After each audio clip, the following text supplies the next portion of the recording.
Hello everyone. Today we will see what are the subjects in first year, second semester ECE branch. BTech first year, second semester ECE branch లో చూస్తే first year and second year మీకు basics ఉంటాయి. Basics for every branch. Second year, first year only basics. Application will be in third year and final year. I told you previously also. ఇక్కడ BTech first year second sems లో చూస్తే first subject R23 regulation communicative English.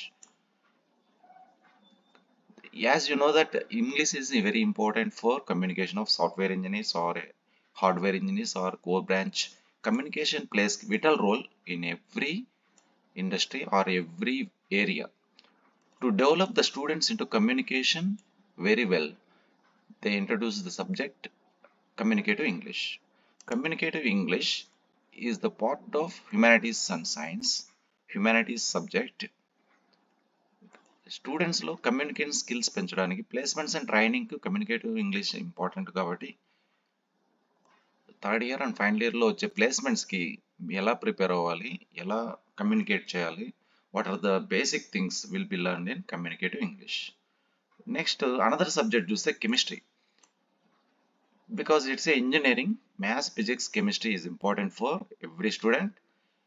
Maths and physics only first year and second year first సెమ్లో కూడా రావచ్చు. అంటే chemistry ఇక్కడ end అయిపోతుంది, chemistry lab కూడా ఉంటుంది. ఆ కెమిస్ట్రీ సిలబస్ అవి చూస్తే ఇంటర్ నుంచి అడ్వాన్స్డ్గా ఉంటుంది.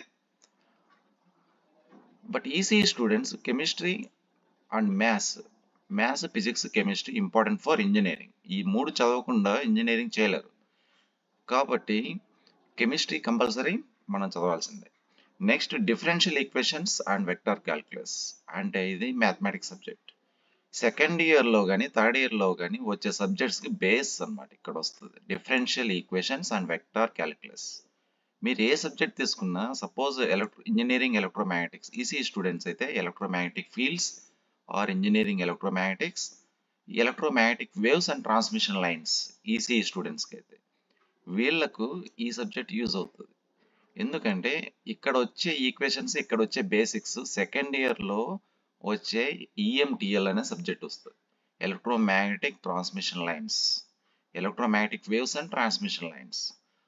అక్కడ వెక్టార్స్, ఎందుకంటే ఎలక్ట్రోమాగ్నెటిక్ ఫీల్డ్స్ అన్నీ స్కేలార్ ఫీల్డ్, వెక్టార్ ఫీల్డ్ ద్వారానే రిప్రజెంట్ చేస్తారు కాబట్టి కంపల్సరీ ఈ సబ్జెక్ట్ అనేది ఇంపార్టెంట్. మ్యాథ్స్ ప్రీవియస్ వచ్చిన కూడా ఇంపార్టెంట్. అందుకే ఫస్ట్ ఇయర్ సెకండ్ ఇయర్ బాగా చదివితే third year and final year only 50% ఎఫర్ట్తో మీరు మంచి మార్క్స్ గెయిన్ చేయొచ్చు, అంటే డిస్టింక్షన్ గెయిన్ చేయొచ్చు. Differential equations and vector calculus, it is the basic for second year and third year subjects. Mathematics is the base for engineering, but ECE students vector calculus, triple E students also it is vector calculus is important for next coming years. ఇక్కడ చదవకుండా అక్కడ వెళ్ళేసి మనం ఎక్కువ పొడిచేదేమి ఉండదు. అంటే ఇక్కడ basic లేకుండా థర్డ్ ఇయర్ ఫైనల్ ఇయర్లో చదివేద్దాం, థర్డ్ ఇయర్ ఫైనల్ ఇయర్లో బాగా చదివితే చాలు ప్లేస్మెంట్లు వచ్చేస్తాయి అనుకొని మంచి పర్సెంటేజ్ గెయిన్ చేయొచ్చు అనుకోవడం తప్పు. ఫస్ట్ ఇయర్ సెకండ్ ఇయర్ బాగా బేస్ ఫౌండేషన్ స్ట్రాంగ్గా ఉంటే ఓకే. అంటే differential equations and vector calculus compulsory important for third year and final year, second year also.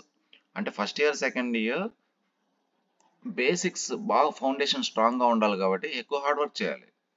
Next basic civil and mechanical engineering, it is the interdisciplinary subject. Civil mechanical గురించి basics వస్తాయి. Already CSC వాళ్ళకు first సెమ్లో వచ్చింటాయి, ఇక్కడ second సెమ్లో వస్తాయి EC students. Next another important thing is network analysis, another subject.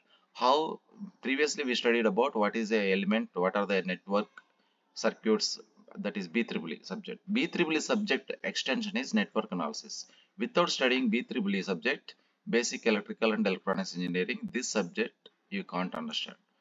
Okay, that's why network analysis subject introduced, because the EC students has to study so many networks, no? So many networks understand కావాలంటే compulsory network BEEE understand అయి ఉండాలి. ఇక్కడ network అనాలిసిస్లో theorems వస్తాయి, parameters వస్తాయి, circuit parameter. ఒక circuit design చేయాలి అనుకున్నప్పుడు ఎటువంటి కన్సిడరేషన్స్ తీసుకోవాలి? Suppose electronic student has to work with PCB, printed circuit బోర్డ్స్లో వర్క్ చేయాలి. ప్రింటెడ్ సర్క్యూట్ బోర్డ్స్లో ఇంటర్నల్గానే బిల్డ్ అయి ఉంటాయి, మనకు కనిపించవు అన్నీ. కొన్ని కనిపిస్తుంటాయి, రెసిస్టర్స్, కెపాసిటర్స్, ఇంటర్నల్ సర్క్యూట్స్ ఉంటాయి. అవి ఎలా బిహేవ్ చేస్తాయి, what are the parameters, impedance అంటే ఏంటి, బేసిక్స్ అన్నీ ఇక్కడ వస్తాయి. దాని extension electrical and electronics engineering వర్క్షాప్లో కూడా వచ్చి ఉంటుంది. ఇక్కడ ఒక నెట్వర్క్ అనాలిసిస్ వస్తుంది. అంటే network analysis not only for first year, second ఇయర్లో కూడా యూజ్ అవుతుంది. దాని రిలేటెడ్ సబ్జెక్ట్స్ కంపల్సరీ ఉంటాయి. Next, as I earlier told, communicate English for that lab. Practically, how to improve your skills, communicative skills, that is introduced. Chemistry lab, engineering workshop, network analysis and simulation laboratory.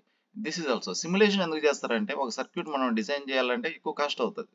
Suppose very large circuit if you want to design, cost will be more, but you can simulate that in system. Network analysis and simulation lab. What are the things we learned in network analysis, the same will be practically applied here in this lab. That is next. Another one, health, wellness and yoga as a part of curriculum. They introduced 0.5 credits for health and curriculum. These are the subjects and their importance. Each subject, what are the internally, what is the syllabus, 5 chapters, we will see next video. Thank you.